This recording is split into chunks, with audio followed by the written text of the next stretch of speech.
La presentación no, solo el libro.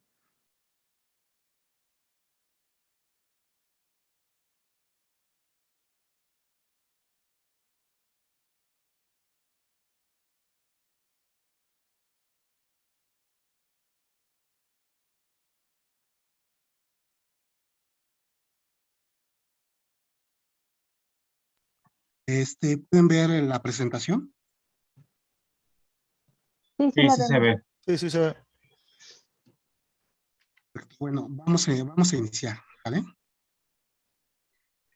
Si en cualquier momento que detecten que intermitencia o se escucha baja mi voz, les agradecería que me lo comuniquen y vemos cómo solucionarlo.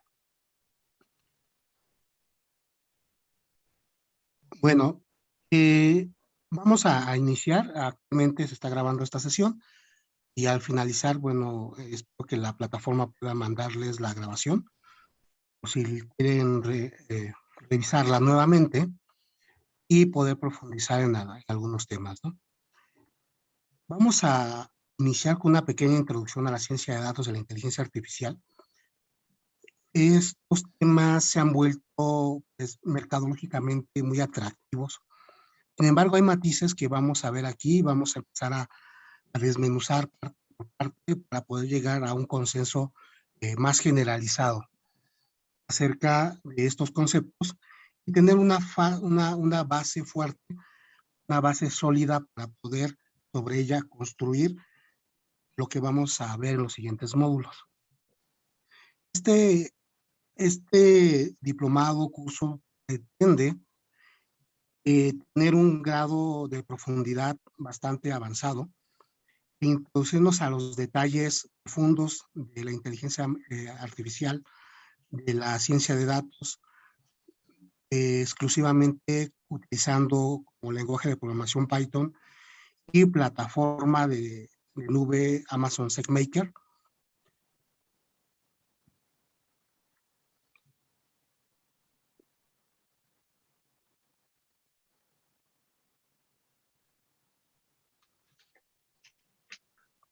Vamos a ver definición de orígenes de la inteligencia artificial, fundamentos de la inteligencia artificial, historia de la inteligencia artificial y conceptos relacionados. ¿Okay? Como un inicio, la ciencia de datos es la intersección de varios dominios de conocimiento. Es un dominio de la experiencia o de la materia en la cual ustedes trabajen, ¿no? Si, por ejemplo, están trabajando en el sector financiero, el conocimiento que tengan acerca de ese sector va a ser importante. Igualmente, es muy importante el conocimiento de matemáticas y de ciencias de la computación. En sí es la intersección de estos tres dominios.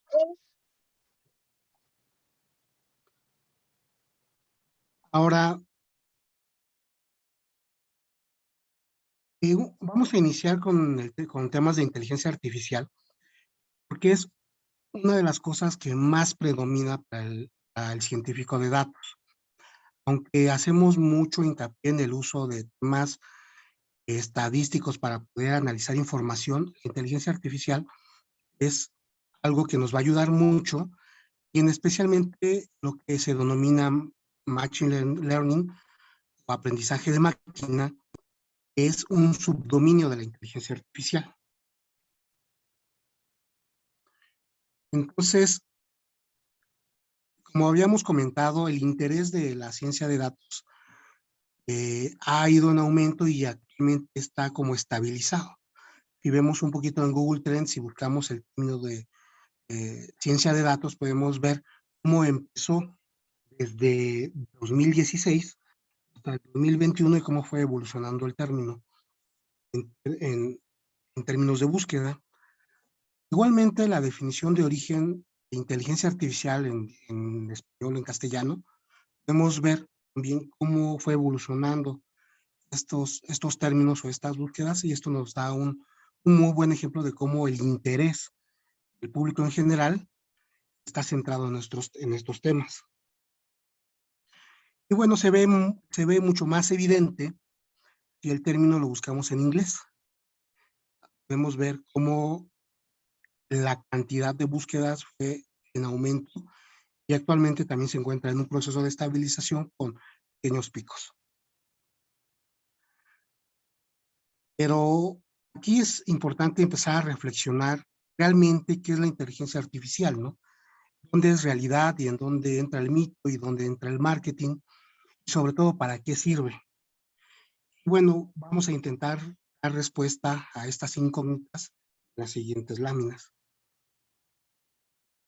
Intuitivamente podemos decir que la inteligencia artificial es la capacidad que tienen ciertas máquinas de comportarse como humanos.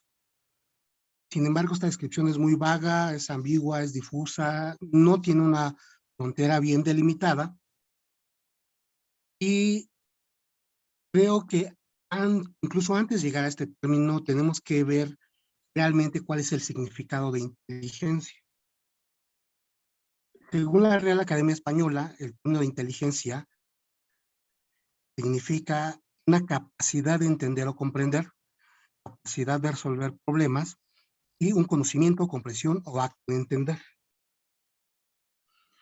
Sin embargo, aquí también podemos ver algo muy interesante que puede ser si en verdad solamente existe una inteligencia o hay varios tipos de inteligencia.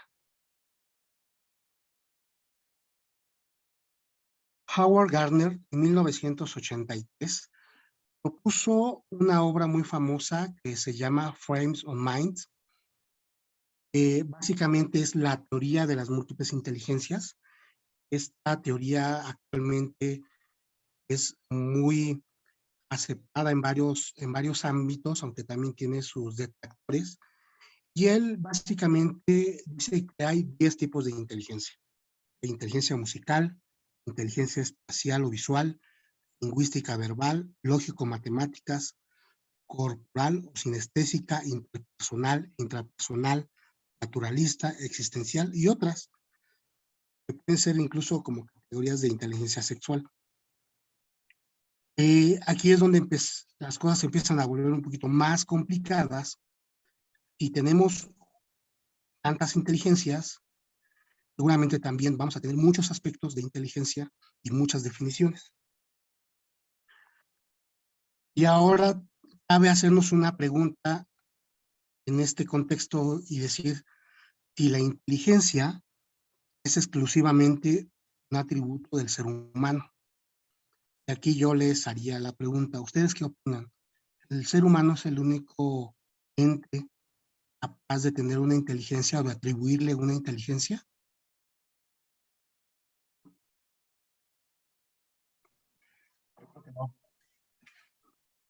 Muy bien, Eric, ¿alguien más? No, yo creo que no. ¿Qué otro tipo de inteligencia creen ustedes que?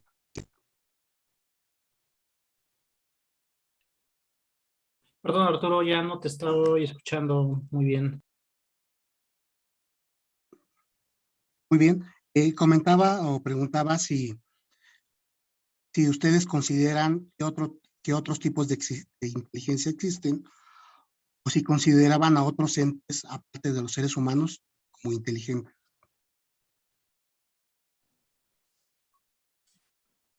Los animales, Bien, exacto, lo que hacen los animales. ¿Alguien más? Las plantas también. Las plantas, muy bien, exacto. Si vemos desde una perspectiva formal, actualmente hay múltiples estudios en los cuales incluso se ha detectado que hay muchos seres vivientes que incluso son conscientes de sí mismos. No se ha detectado hasta qué grado de conciencia tienen estos animales. Sin embargo, tienen muchas características de inteligencia. Las plantas incluso también dan muchos rasgos de inteligencia. Por ejemplo, hay plantas que son capaces de moverse al sonido o al detectar ciertas vibraciones, o son capaces de moverse hacia donde hay mayor luz. ustedes lo han notado en alguna ocasión, tienen alguna planta que está cerca de una fuente de luz. Normalmente las plantas se inclinan hacia la fuente de luz. Este es también un aspecto posiblemente de inteligencia primitiva. Sin embargo, la inteligencia no es exclusiva de los seres humanos. Hay muchos seres vivientes que dan rasgos muy significativos de inteligencia, e incluso, bueno, yo me atrevería a decir que en algunos aspectos los seres humanos realmente son poco inteligentes, ¿no?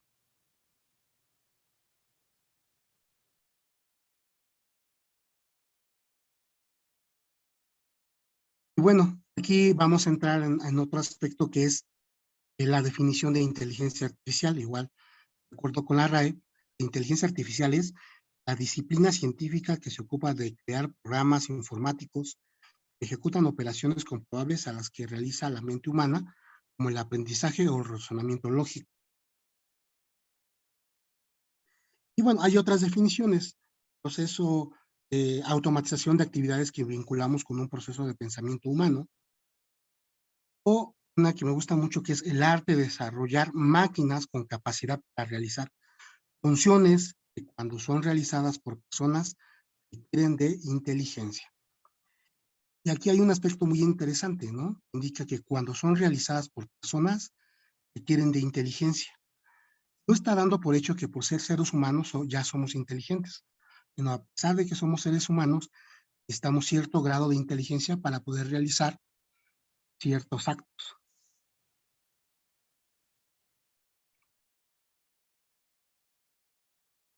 Una de las ramas que más ha aportado a la inteligencia artificial es la filosofía.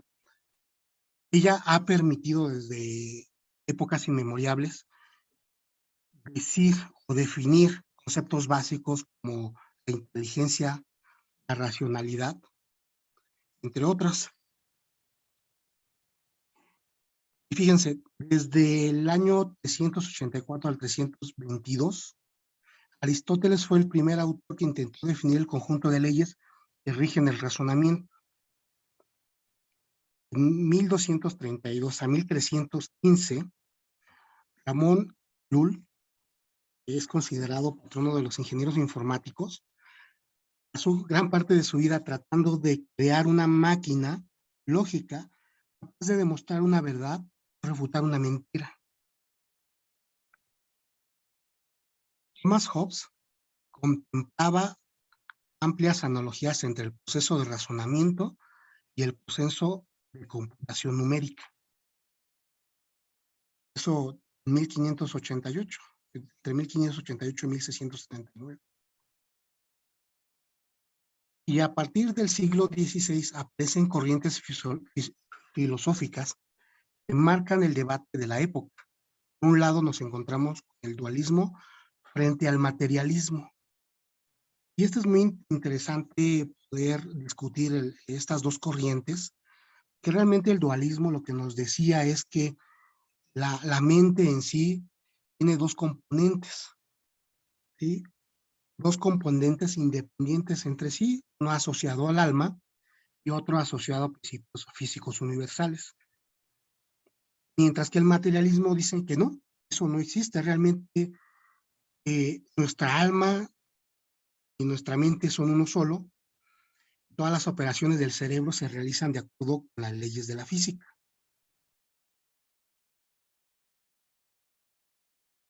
Y con respecto a la procedencia del conocimiento, el movimiento empírico iniciado por Bacon establece que todo conocimiento tiene que pasar la percepción de los sentidos. Como decía John Locke, nada existe en la mente que no haya pasado antes por los sentidos. Y esto es bien interesante, realmente nosotros como seres humanos, se pueden a pensar un poco detenidamente en este concepto, realmente nosotros percibimos una realidad parcial. Lo que nosotros percibimos a través de los sentidos está directamente relacionado con la capacidad de nuestros sentidos para percibir nuestro entorno. Nuestros ojos solamente pueden ver una gama, el espectro electromagnético, nada más, y que muchos científicos lo denominan como el espectro visible. Nuestros oídos solamente pueden detectar cierto grado de frecuencias. así como los oídos de los chimpancés también oyen de manera distinta y escuchan otro tipo de sonidos y otro tipo de frecuencias. Podemos sentir nuestro entorno de acuerdo a las vibraciones que pueden detectar nuestra piel. Entonces, realmente nosotros percibimos nada más una realidad fragmentada, no percibimos todo lo que es real. Y el materialismo surge como una contraposición al dualismo, hay que considerar que todas las operaciones del cerebro se realizan de acuerdo con las leyes de la física que constituyen la mente. Y fíjense, los postulados de Aristóteles indican que las acciones pueden justificarse en base a la conexión lógica entre los objetivos planteados, el conocimiento de la operativa y la consecuencia de las acciones aprendidas. Si se dan cuenta, desde ese tiempo, desde la época de Aristóteles, ya se empezaba a analizar cuáles son los conceptos que pueden formar la inteligencia. Bueno, la matemática obviamente es otra de las ciencias que ha contribuido mucho al desarrollo de la inteligencia artificial. Hoy en día, y bueno, es lo que vamos a ir aprendiendo en las próximas sesiones, es muy difícil considerarse un experto en inteligencia artificial, en aprendizaje de máquina, aprendizaje profundo, si no se tienen por lo menos los conceptos claros, la matemática que hay detrás de cada uno de estos conceptos. Y bueno, alguien que, digamos, aportó muchísimo a la rama fue George Boole, la lógica de Boole. Muchos de los que estamos aquí presentes, bueno, conocemos muy bien la álgebra de Boole, porque, bueno, es objeto de estudios de los primeros semestres de la carrera de informática o de ingeniería. Y hay otra contribución, por ejemplo, de Otto Frege, que extendió la lógica de Boole para incluir objetos, relaciones y dando lugar a la lógica de primer orden. Es una lógica que vamos a ver, no a gran profundidad, pero sí se utiliza.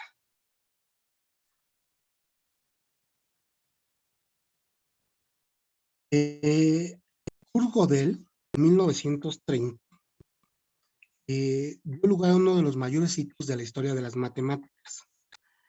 La ciencia en sí mismo, formulando los famosos teoremas de incompletitud. Estos teoremas también vamos a ver un poquito del tema de incompletitud más adelante, cuando tenemos principalmente algunos modelos matemáticos. Pero básicamente nos dice que un modelo matemático, realmente no hay un modelo matemático completo que de manera formal pueda ser demostrable. Y aquí vamos a ver a otra persona que sin lugar a duda aportó grandes cosas a la computación y que seguramente sin él no habría incluso computadoras. Es el trabajo de Alan Turing. Alan Turing fue muy esencial para el desarrollo de la teoría de la computación. Y tan es así que actualmente realmente a las computadoras les podemos decir si son computadoras incompletas o incompletas. Precisamente por todo lo que Alan Turing introdujo al campo. Y con respecto a la economía pura y matemáticas aplicadas, hay algunas teorías que también ayudan mucho a entender todos estos conceptos, que es la teoría de decisión, la teoría de juegos e investigación operativa. Incluso en neurociencias, todo lo referente a la estructura de las neuronas, la psicología, lo que es estructura del cerebro, la sinapsis, todos estos conceptos que también vamos a ver cuando lleguemos a redes neuronales, van a ver que muchos conceptos de estos realmente fueron bioinspirados. Muchas cosas, muchos algoritmos son basados en la naturaleza y fueron inspirados por la naturaleza. Nosotros, en nuestro afán de poderlo interpretar y generarlo artificialmente, desarrollamos teorías matemáticas que actualmente, aunque ya se empezaron a desarrollar hace muchos años, actualmente ya se están utilizando mucho. Y obviamente, pues la ingeniería informática. La ingeniería informática pues nos ha dado el contexto para que podamos manejar grandes sistemas de datos, poderse entrenar sistemas inteligentes, mejorar el desempeño, y a través del hardware nos ha dado las herramientas para poder analizar estos grandes volúmenes de información.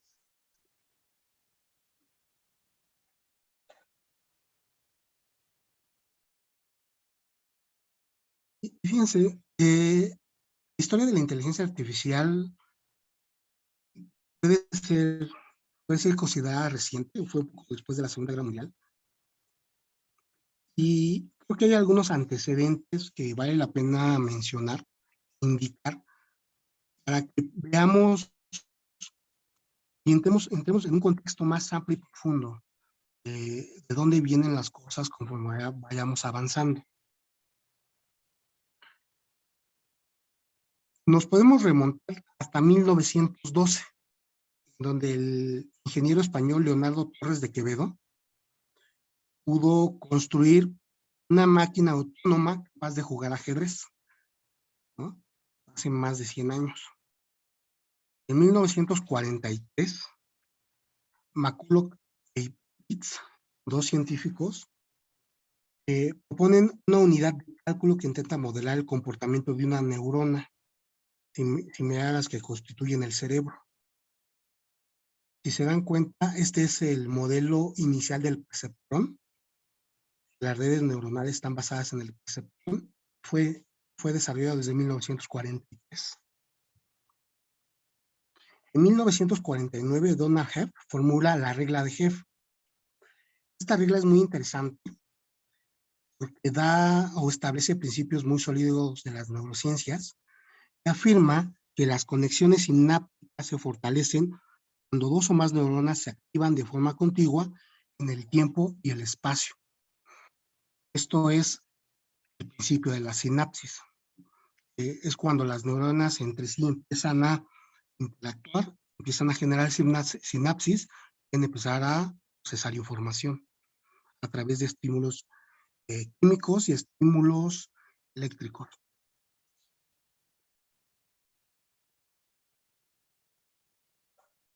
En 1950, el científico Alan Turing publica su obra Computing Machinery and Intelligence, donde expone su famosa prueba de Turing. No sé si hayan escuchado hablar de la prueba de Turing. ¿Alguno ha escuchado hablar de la prueba de Turing?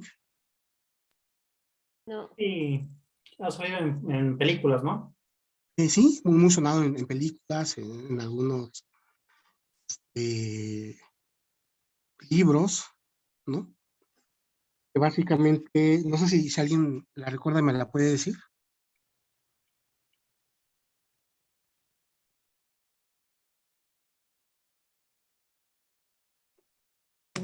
Sí, es la película que se refiere a cuando trataron de descifrar los códigos alemanes, ¿no?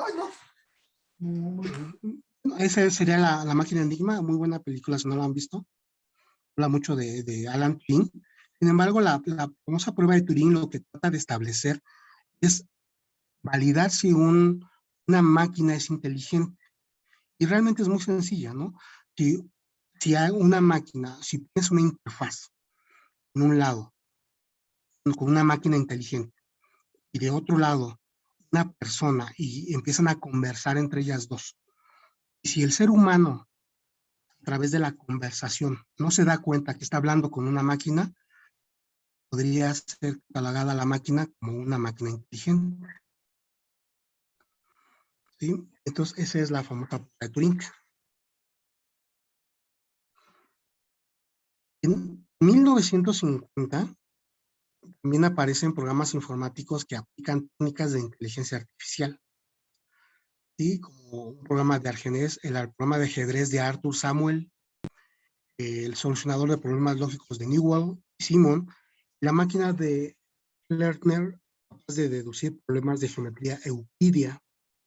También más adelante vamos a ver un poquito el concepto de geometría euclidia. Vamos a ver que varios algoritmos están basados en geometría.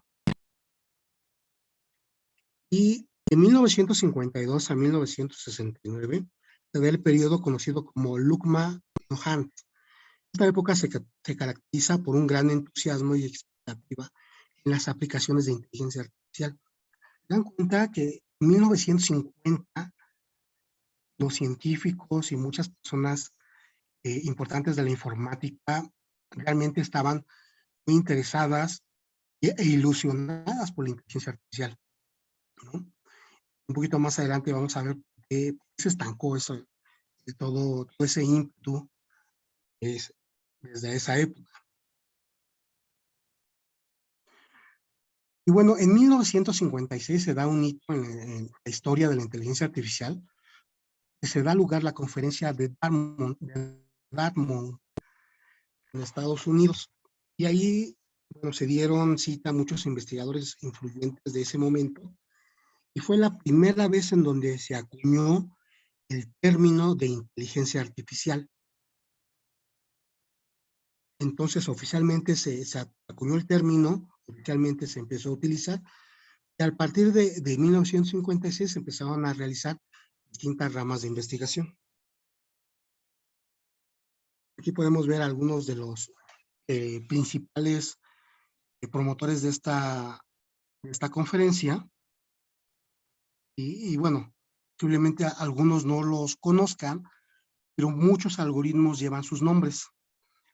Por ejemplo, hay un algoritmo muy famoso que es el algoritmo de Shannon, ¿no? Entonces, conforme vayamos avanzando, vamos a poder ver que muchos de estos investigadores contribuyeron de forma muy importante a la ciencia, a esta rama científica. En 1956, Robinson propone un algoritmo capaz de aplicar criterios de razonamiento lógico, al mismo tiempo que aparece en el MIT el primer chatbot denominado ELIZA. De hecho, si ven en la pantalla, en la parte de abajo hay una pantalla de comando que dice ELIZA, y esa es la pantalla de comando de ELIZA. Era un chatbot, de los primeros chatbots, y estaba muy enfocado al estudio de la psicología.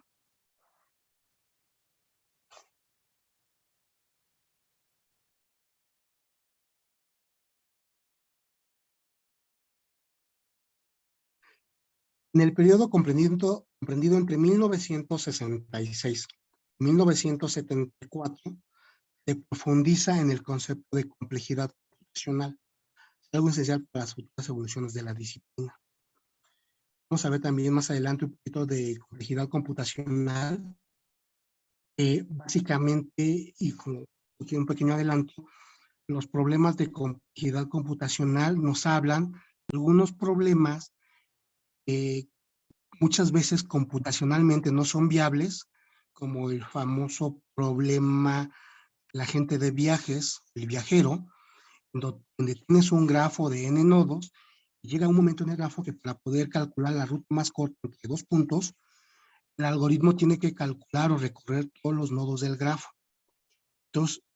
Entonces dependiendo del número de nodos del grafo, se vuelve computacionalmente imposible poder visitar todos los nodos o todas las posibilidades para poder detectar la ruta más corta.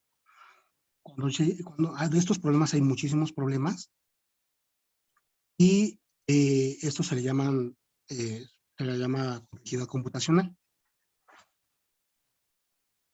Entre 1969 y 1939 se desarrollan los primeros sistemas basados en conocimiento. Básicamente los sistemas basados en conocimiento son sistemas muy enfocados a grandes bases de datos enfocadas en tuplas. Son capaces de almacenar conocimiento y puedes hacer consultas de conocimiento sobre estas grandes bases de datos.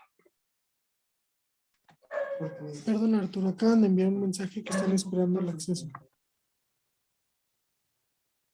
Ok, listo. Gracias.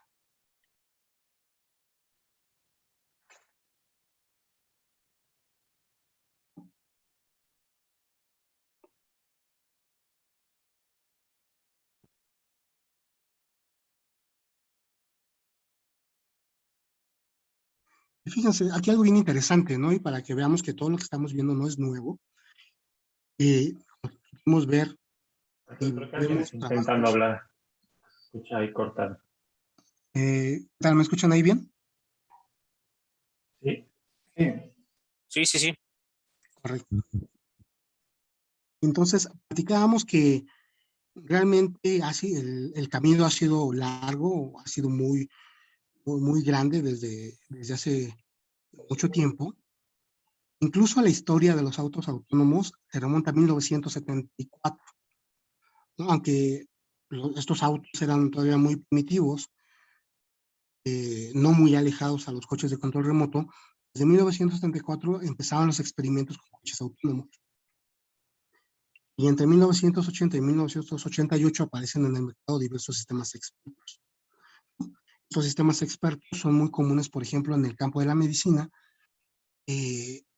para diagnóstico médico o para análisis de radiografías, para poder detectar enfermedades, ¿no? Es muy común que en la ciencia médica se encuentren estos sistemas expertos. Y bueno, entre 1985 y 95 se retoma el interés por las redes neuronales. Esto, ¿qué creen que hasta esta época se empezó a retomar nuevamente el interés por las redes neuronales, siendo que existen, o el concepto viene desde 1954?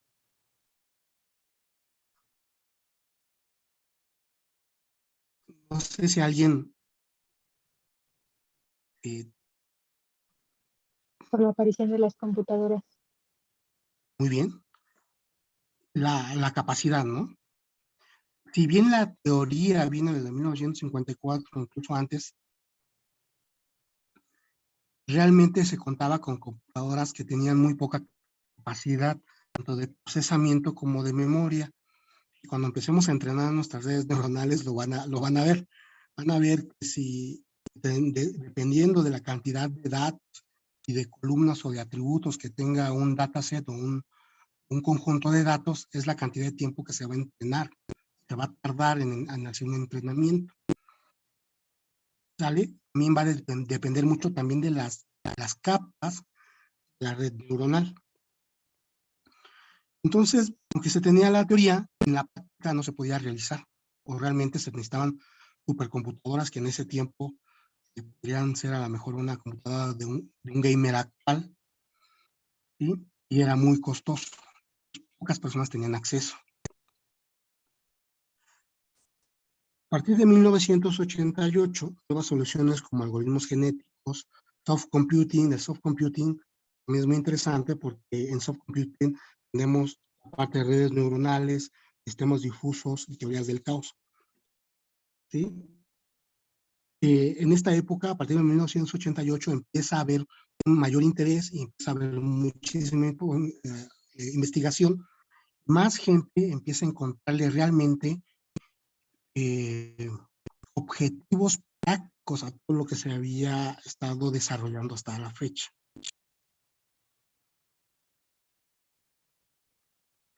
Cabe destacar que también uno de los aspectos fundamentales por los cuales la inteligencia artificial, específicamente el machine learning y el aprendizaje profundo han tenido auge en los últimos años, es uno, el acceso al procesamiento, el acceso a la computación. Dos, la cantidad de datos que actualmente ya podemos tener. Las empresas cada vez empiezan a almacenar gran cantidad de datos.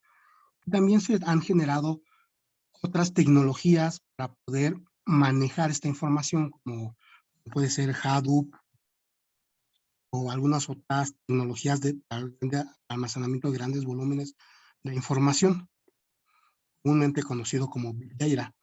Entonces, si se dan cuenta, no solamente necesitamos capacidad computacional, sino una forma eficiente de almacenar toda esa información, de poderla consultar.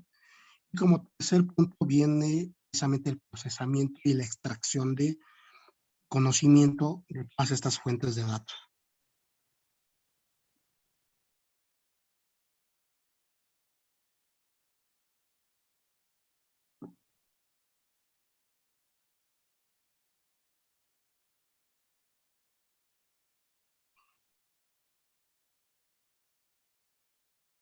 ¿Hasta aquí alguna duda de lo que hemos estado platicando? No, ninguna. No, ninguna. No, ninguna. Muy bien.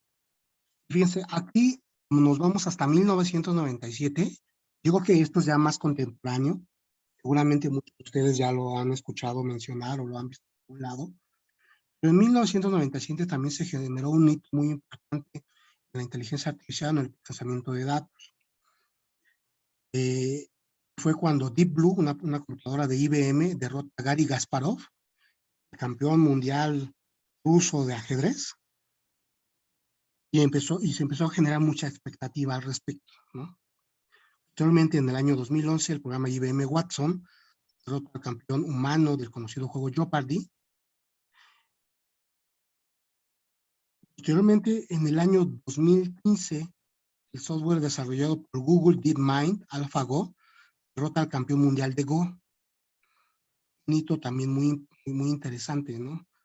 En esto, y aquí ya, aquí estas soluciones se empiezan a utilizar otro tipo de redes, un conjunto de redes neuronales más avanzado, y no usan uno solo, utilizan varios.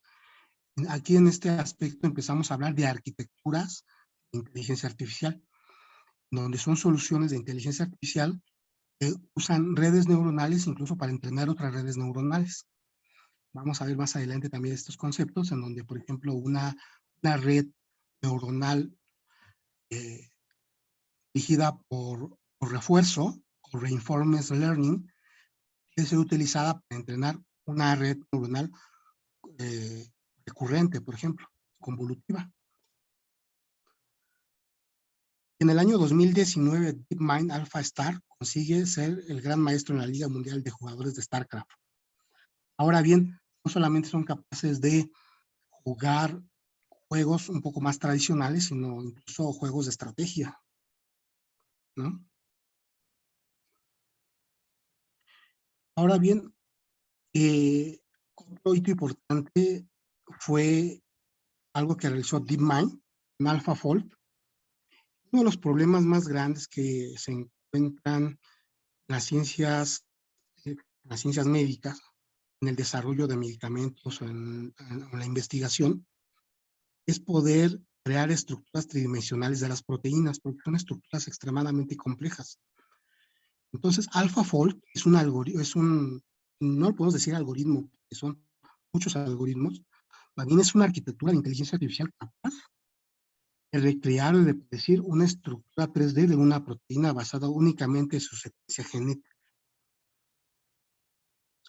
Bueno, recientemente, seguramente ya lo han visto muchas veces en YouTube y en Internet, OpenAI liberó GPT-3, ¿no? Ahorita GPT-3 no está abierto al público. Yo intenté, o he estado intentando que me den un acceso, pero no lo he podido lograr. Pero básicamente es un modelo de inteligencia artificial que permite generar lenguaje escrito.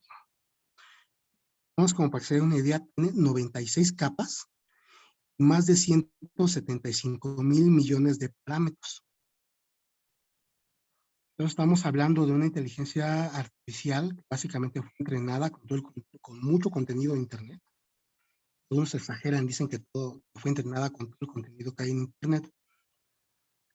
Y es capaz de generar conversaciones realmente humanas. Es capaz de generar historias, capaz de generar libros, de generar noticias y de generar una gran cantidad de información realmente pareciera que esa información fue creada por un ser humano. Entonces el equipo de GPT-3 vio que era muy peligroso poder soltar esta tecnología al público porque Internet se podría empezar a inundar noticias falsas, información inexacta y de información que es no real, que realmente ha sido generada. Y recientemente, en 2021, y nada más como para poder meditar un poco y hacer un poquito de conciencia, que lo que nos va a deparar el futuro es que aparece GitHub Copilot. Entonces, GitHub Copilot es, lo dicen, ¿no?, es un asistente capaz de convertir los comentarios que nosotros colocamos en nuestro código, en nuestro IDE, a una lógica de programación funcional. Es decir, es capaz de construir código, es capaz de construir programas. Igualmente está en beta, no la han soltado al público. Yo creo que el año entrante van a empezar a soltar un poco más.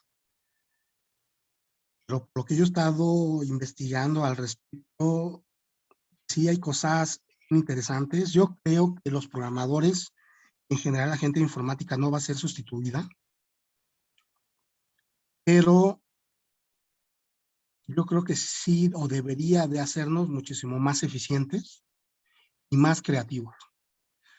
Porque se viene una ola en la cual la gente o los programadores que no sean creativos van a ser fácilmente reemplazados por alguien con menor conocimiento, simplemente utilizando una herramienta como esta, como Copilot. Recientemente he estado trabajando con algunas herramientas, principalmente de AWS, que me permiten automatizar ciertos aspectos de infraestructura. Entonces, por ahí también se viene una explosión fuerte en herramientas que son capaces de ayudarte a administrar mejor la infraestructura, a detectar errores, a detectar posibles fallos de seguridad, huecos de seguridad, detección de intrusos en tiempo real mediante análisis de logs y algoritmos de toda tu infraestructura en tiempo real. No sé si hasta aquí tengan alguna duda, quieran comentar algo. ¿Cuál ha sido su experiencia con la inteligencia artificial? Me gustaría mucho conocer. Que han podido trabajar un poco con estos aspectos. Yo sí, pero yo lo hice basado en un tutorial y realmente no entendí mucho qué estaba haciendo. Estoy en un proyecto donde estábamos haciendo unos forecasts de los consumos de combustible de Coca-Cola, FEMSA, para el reparto en sus rutas y todo, y ver hacia dónde iba la tendencia, ¿no? Si iban a aumentar, porque iban a cambiar sus rutas y querían ver si iban a aumentar los costos, si iba a aumentar el gasto, y implementamos una ARIMA, creo que así se llama el algoritmo, pero realmente no, o sea, no llegué a fondo a conocer por qué ese algoritmo y no otro, porque sé que hay varios. Entonces sí me gustaría más entrar a fondo a ese tipo de... O sea, es impresionante cómo empieza a hacer, ¿no? Los cálculos, y sí te dice, ¿sabes qué? Para estas fechas, sí el costo máximo puede llegar a tanto, o el costo mínimo a tanto, con la información que le das, pero sí me gustaría como que entender el background, ¿no? De por qué llegamos ahí. Magnífico, Eddie. Sí, mira, en efecto, vamos a ver todo eso. Existen alrededor de 80 algoritmos. Nosotros vamos a ver unos 30, 40 de los más usados.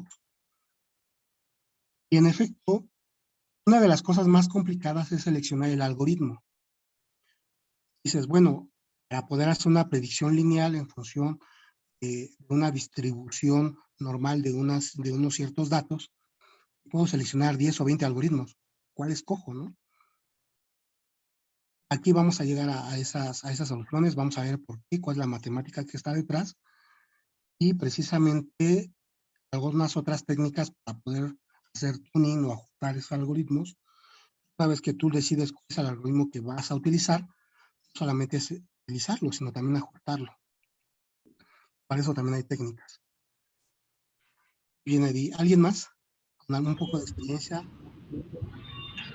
No tengo experiencia y quería preguntar, hace rato en la lámina anterior nos mostrabas que había 96 capas y miles de algoritmos, pero ¿a qué se refiere con esas 96 capas? ¿Qué son? Las 96 capas, y lo vamos a ver cuando lleguemos a redes neuronales. Una red neuronal profunda se divide en capas. Cada capa es una serie de neuronas artificiales y la interacción entre capas podría ser un símil con lo que es una sinapsis en el cerebro. Entonces, la salida de una red neuronal de una capa es la entrada de otra red neuronal en una segunda capa. Entre más capas tenga una red neuronal, es capaz de poder hacer mayor cantidad de cálculos para poder resolver algún problema. Entonces, cuando hablamos de capas, ya estamos hablando de redes neuronales profundas. Es algo así como los árboles de decisión que maneja, bueno, yo los he visto en Java, pero algo así lo que comentas eso de las capas. No, realmente son conceptos diferentes y lo vamos a ver porque una capa, aparte de tener la neurona, tiene algo que se llama función de activación y hay toda una teoría que se le llama descenso del gradiente. También vamos a ver la teoría del descenso del gradiente. Hay una diferencia importante. Realmente en un árbol de decisión lo que vas haciendo, o en un algoritmo de random forest, lo que va haciendo el algoritmo es decidirse si se va por una rama por otra rama del árbol. Así hasta llegar a las hojas. Y al momento de llegar a las hojas, pues las hojas son las soluciones del árbol. Aquí realmente, y voy a regresar un poquito en las láminas, aquí se arma una red. Si ven en la lámina, en la parte superior izquierda, tenemos una capa que se llama, si lo alcanzan a ver, se llama input layer. Tenemos varias entradas que son nuestros parámetros de datos. Las hidden layers o las capas ocultas son las capas que hay de la red neuronal. Si te das cuenta, la salida de la red neuronal 1 es la entrada de cada una de las redes neuronales de la siguiente capa. Y la salida de la capa 1, H1, es la entrada de todas las redes neuronales de la siguiente capa, pero a su vez, todas las neuronas anteriores, sus salidas también son las entradas de las siguientes capas. Se vuelve una red muy grande, ¿no? Entonces ya no es un árbol, realmente es como una red. Todas las neuronas están interactuando.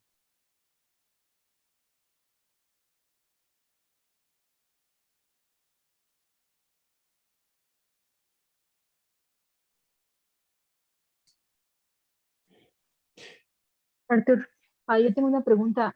¿Inteligencia artificial y machine learning son lo mismo? No. No son lo mismo.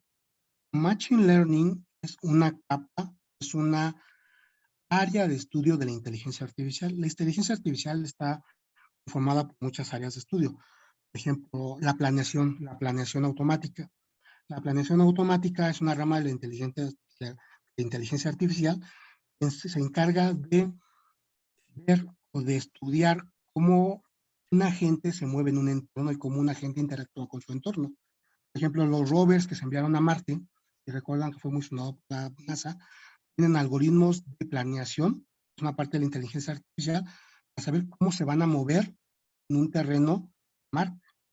Los drones utilizan sistemas de planeación para saber cómo moverse en el momento de estar volando. Un submarino tiene sistemas de planeación y navegación, los aviones. Es una rama de la inteligencia artificial. Otra rama de la inteligencia artificial son precisamente el machine learning, el aprendizaje de máquina, es otra rama que se divide todavía en otras más ramas, como principalmente por tipos de algoritmos, ¿no? Algoritmos clasificados como, por ejemplo, algoritmos supervisados y algoritmos no supervisados. Y bueno, hay otras ramas de la inteligencia artificial que se cargan, por ejemplo, del análisis de razonamiento lógico. Cómo una máquina podría ser capaz de razonar, ¿no? Ahí ya intervienen muchas teorías de razonamiento. Otra rama de la inteligencia artificial es la conciencia artificial.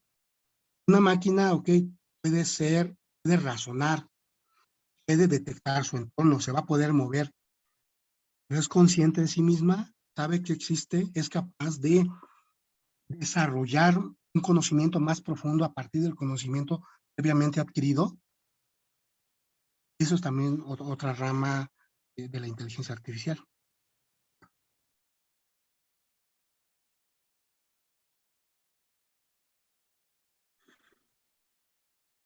Bueno, y bueno, aquí vamos a seguir un poquito, ya casi acabamos. Sé que esto es muy teórico, pero es interesante, ¿no? Para poder entender y poder tener una conversación más profunda y no perdernos en la mercadotecnia, ¿no? Que dicen, es que Oracle acaba de sacar su solución de inteligencia artificial y te la venden como inteligencia artificial, que saben que eso vende.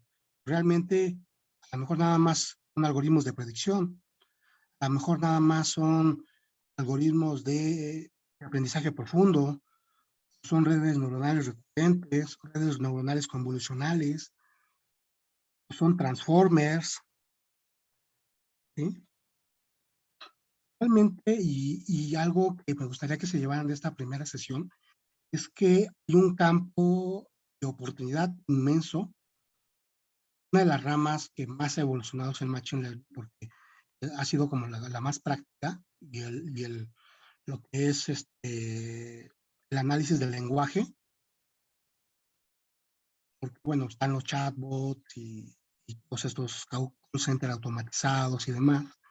Sin embargo, hay muchísimas ramas de investigación y de estudio que no han sido exploradas. ¿Sí? Me gustaría mencionarles un poquito esto de las 3 leyes de la robótica. Si bien no es un hito puramente científico, realmente es un hito un poco más filosófico, pero nos va a dar una idea muy, muy interesante de lo que nos puede deparar el futuro. Y creo que al menos todos los que estamos aquí, seguramente en algún momento los hemos visto, ¿no? La primera ley dice, un robot para daño a un ser humano, inacción, permitir que un ser humano sufra daño. La segunda es, un robot debe realizar las órdenes dadas por los seres humanos, excepto si estas órdenes se encuentran en conflicto con la primera ley. La tercera es, un robot debe proteger su propia existencia en la medida en que esta protección no entre en conflicto con la primera ley o la segunda ley. Si se dan cuenta, va a llegar el momento en que vamos a tener que colocar sistemas de contención para que la propia inteligencia artificial no nos haga daño. Si nos da tiempo al finalizar con redes neuronales, vamos a hacer un ejercicio de detección de rostros, identificación de personas. Yo les puedo decir que con un poco presupuesto y con cosas que puedes comprar en eBay o en Amazon, alguien podría ser capaz de construir un dron capaz de detectar personas, incluso hacer daño, ¿no? Entonces, una de las cosas que también vamos a ver el día de mañana es cuestiones legales, cuestiones éticas acerca de la inteligencia artificial, porque así como puede hacer mucho bien, también se puede utilizar para realizar segregación racial, por ejemplo, ¿no? En China ya se está haciendo, están haciendo segregación racial, están detectando ciertas etnias y están haciendo prácticamente, si no un genocidio, sí algo muy grave con personas con cada determinado aspecto físico.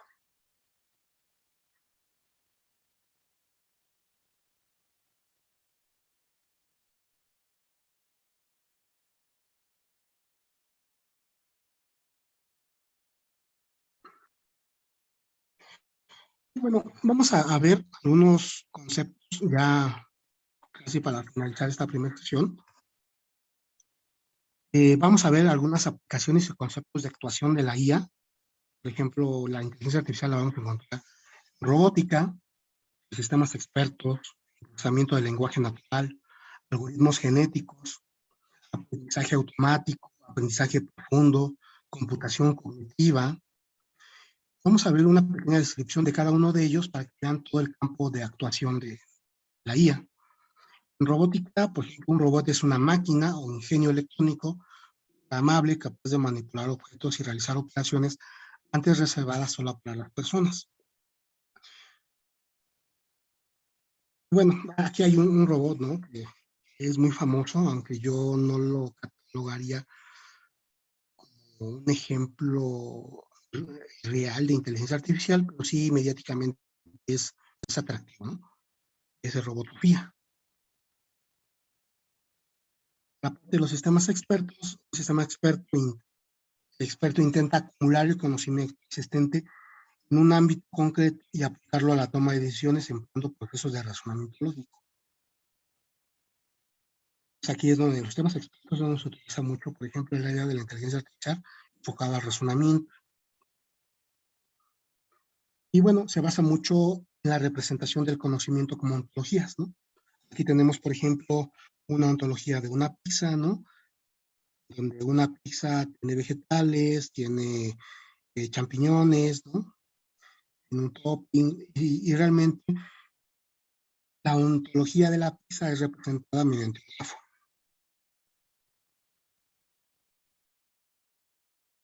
El procesamiento del lenguaje natural, que también es un campo en el que tiene mucho futuro, actualmente pues ya es un campo real, ya hay muchos chats por todos lados, que son semi-inteligentes, todavía no son completamente inteligentes. Sin embargo, hay técnicas de inteligencia artificial que permiten generar chatbots más inteligentes a través de redes neuronales. Un ejemplo muy clásico, creo que ya todos tenemos uno de estos, ¿no? En casa, Alexa.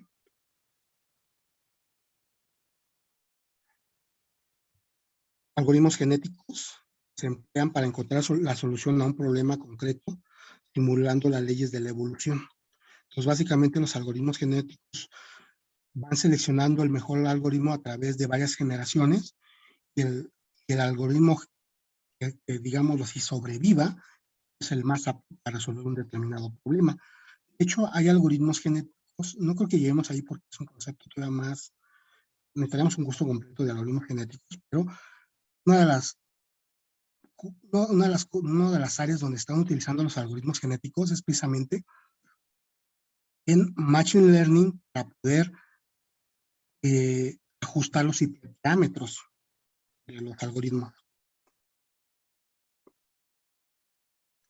Bueno, aquí tenemos un pequeño diagrama de cómo es el algoritmo genético, donde tienes la selección, sobre la mutación, la evaluación, nuevamente la selección, ¿no? El aprendizaje automático, que ya lo hemos estado mencionando, pretende generalizar comportamientos con patrones en función de los ejemplos proporcionados de antemano. El aprendizaje automático lo vamos a encontrar en dos formas, se divide en dos básicamente. El aprendizaje supervisado y el aprendizaje no supervisado. El aprendizaje supervisado es básicamente un algoritmo el cual tiene como input, como entrada, información etiquetada. Por ejemplo, si tú quieres un algoritmo de inteligencia artificial que sea capaz de reconocer gatitos, le vas a tener que proporcionar una gran cantidad de fotos de gatos, pero a todas estas fotos le vas a tener que colocar una etiqueta indicándole que es un gato. Le vas a pasar estas fotos al algoritmo, que básicamente son redes neuronales convolucionales, y va a detectar, va a aprender que es un gato. Cuando tú le pases una foto, va a ver que no corresponde a los patrones de las secuencias de píxeles que encontró en las fotos.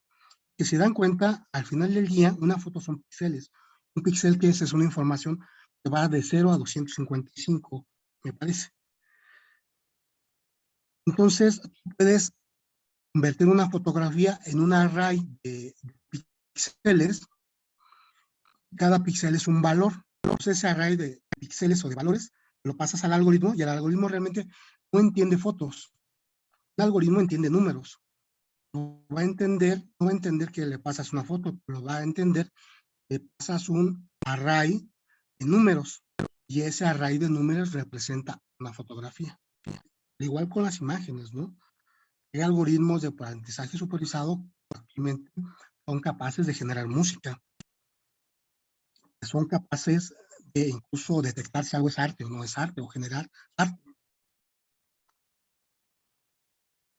Y el aprendizaje no supervisado básicamente se diferencia del supervisado en que no necesita etiquetas. El aprendizaje no supervisado se encarga más que nada como en analizar cuáles son las diferencias o similitudes entre los datos, ¿vale?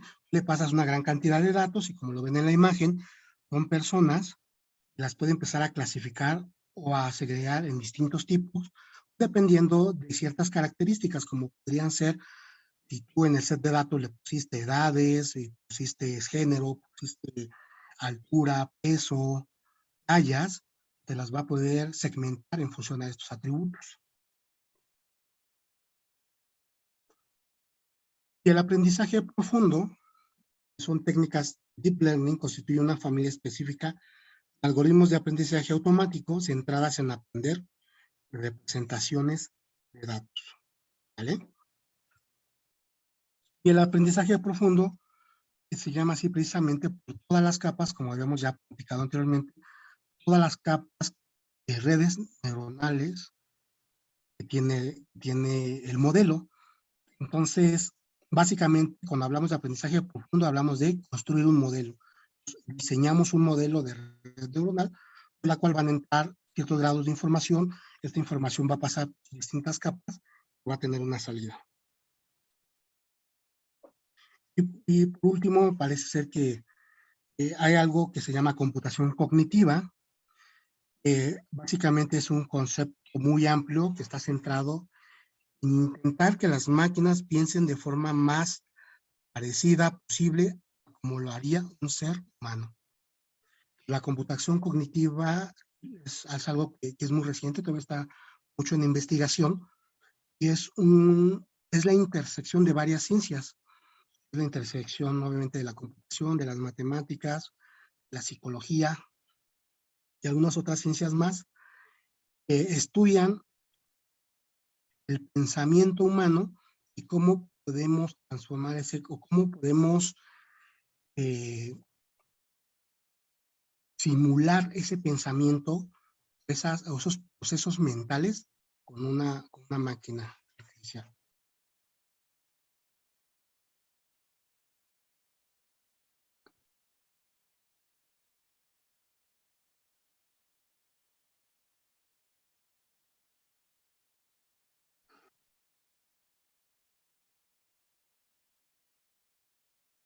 ¿Alguna duda hasta aquí? ¿Duda, queja, sugerencia? No, ningún. No, todo bien. Muy bien todo, Artur. Bien. Muchas dudas, pero ya seguramente irán saliendo a lo largo del curso. Ahí nada más creo que Jorge y yo pusimos un par de comentarios en el chat. Ya nos lo contestaste. A lo mejor como los ponen en pantalla grande no los ves, pero bueno, a lo mejor ahí luego nos dices cómo podemos ahí levantar la mano o algo que sea más fácil de identificar para cuando tengamos una duda. Sí, no sé si aquí hay una forma de levantar la mano.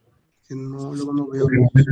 Sí, la hay. Te metes a reacciones y ahí viene un botoncito que dice levantar mano o raise hand. Así es. Lo intenté hace rato, pero creo que no me avise.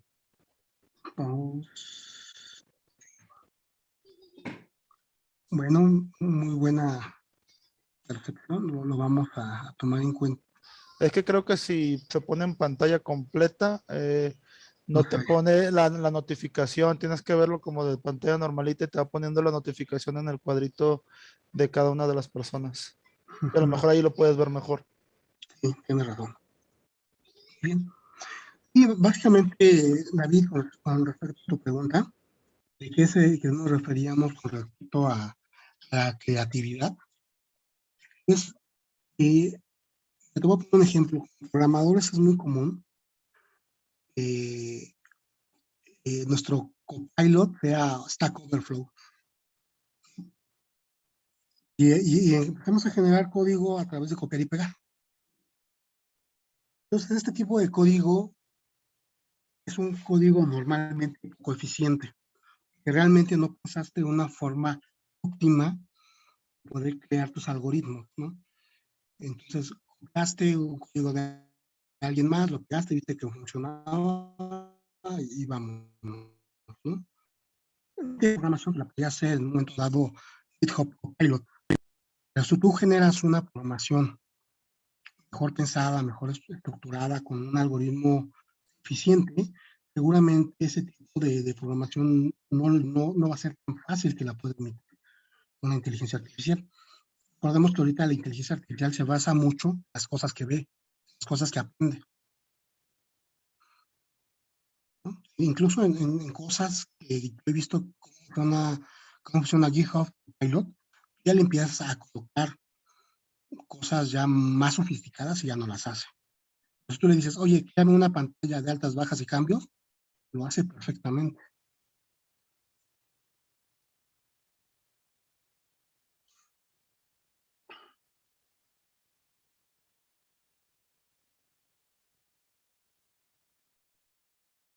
Y Jorge, no sé si con los comentarios o con lo que les platiqué de las capas quedó claro. ¿Cuáles son las capas? Sí, quedó claro. Muy bien. ¿Alguien más? ¿Alguna otra duda?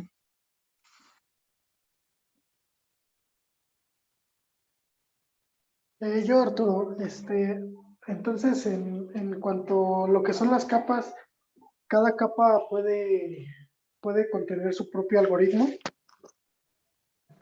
No, realmente más bien cada capa está formado por neuronas y una neurona realmente, una neurona la puedes ver incluso como una función estadística,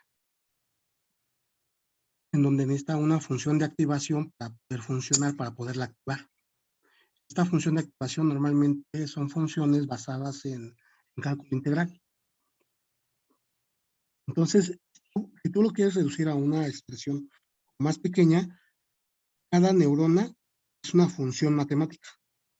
Como cuando veías funciones en la preparatoria, ¿no? De f de x igual a x más 2. ¿Sí? Una neurona es muy parecido a eso. Realmente es una función matemática. Cuando pasa un dato por ahí, calcula un peso, calcula una probabilidad, y la suma de todas esas probabilidades es lo que al final del día la red neuronal te devuelve. Ah, ok.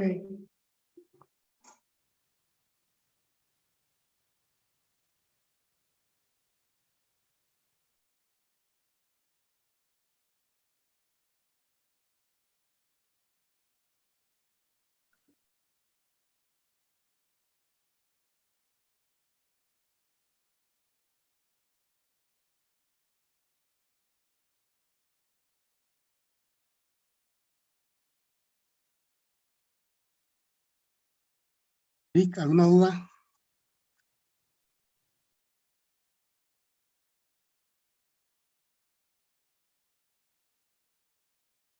No, ninguna.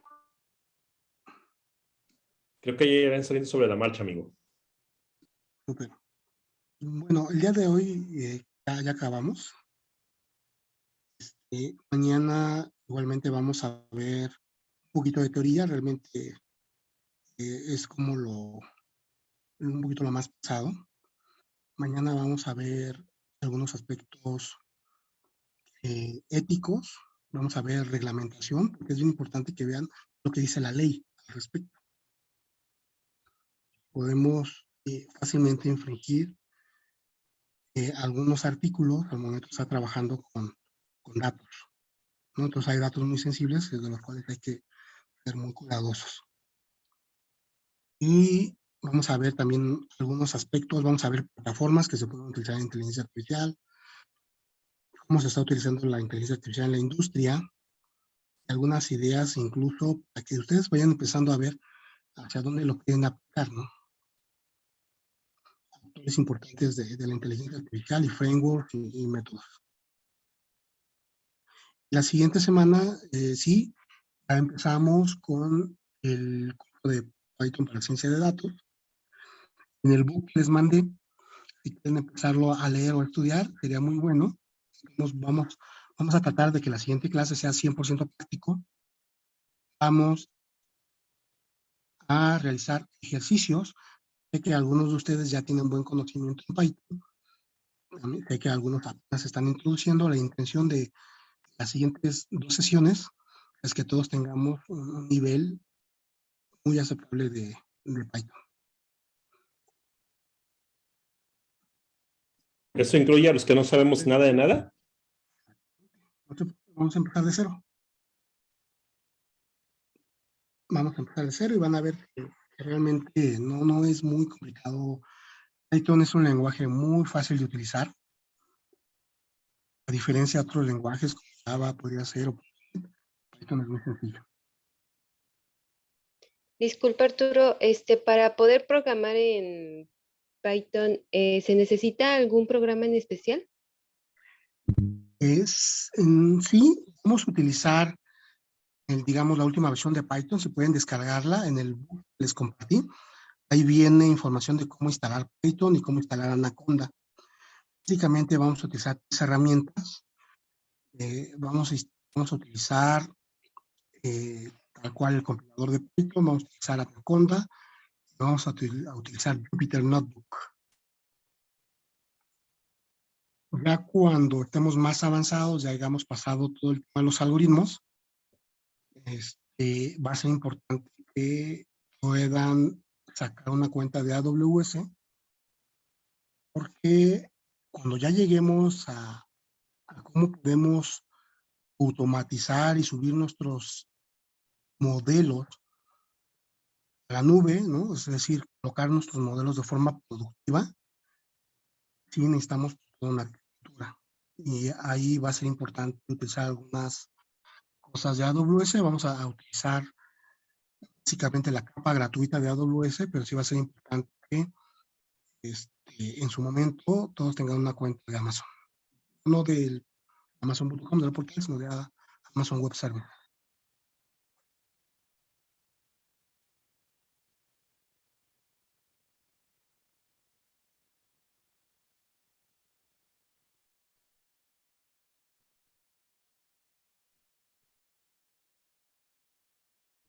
Actualmente ¿Dónde dices que viene, perdón? Sí. ¿Dónde dices que viene el link para bajar la última versión de Python? Mira, en el libro que les compartí, ahí viene el link. Sin embargo, si tú colocas en el explorador y nada más descargar Python o alguna palabra similar, va a mandar a la página oficial de Python. Ok. De hecho, es www.python.org. A ver, voy a compartir esa pantalla.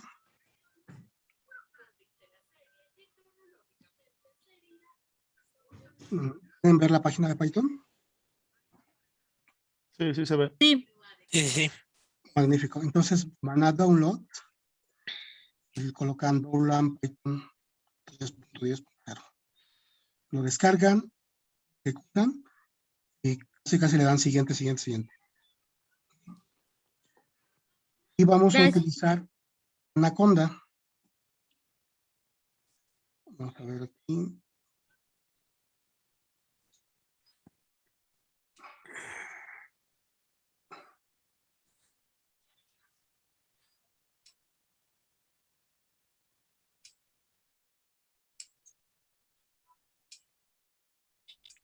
Es anaconda.com. Entonces vamos a utilizar esta herramienta. Básicamente igual descarga la edición individual. Le dan descargar y también tiene un wizard muy sencillo de utilizar. Le dan siguiente. Ya lo instalan. Cuando instalan Anaconda, les va a instalar algunas paqueterías ya por defecto. les va a instalar Jupyter Notebook, SciPy, Spider, NumPy, Scikit-learn, Pandas, Matplotlib, Pondap, creo que también Torch. TensorFlow, no estoy seguro que lo instala, pero lo reviso y les digo. Son básicamente los frameworks que vamos a estar utilizando. ¿Vale? Una vez que ya entendamos muy bien cómo funciona Python, vamos a seguir con NumPy, realmente con Pandas, Matplotlib y otra herramienta se llama Seaborn, es para visualización estadística de datos. Posteriormente ya entraríamos a lo que son los algoritmos, ¿no? Empezaríamos a ver algoritmos como predicción lineal o regresión lineal, random forest, árboles, regresión por árboles, algoritmos de vector de soporte y algunos otros más que ya iremos viendo, ¿no? Y ahí es donde ya vamos a entrar directamente con todos los algoritmos.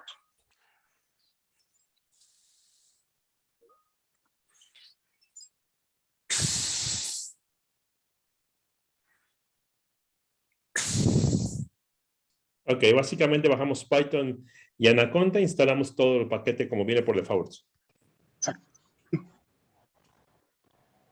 Ok.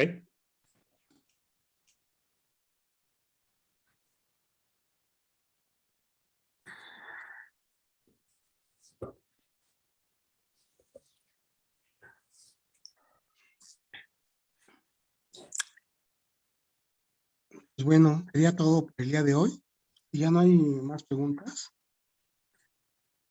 la sesión del día de hoy ya terminó. Nos vemos mañana, 9 en punto.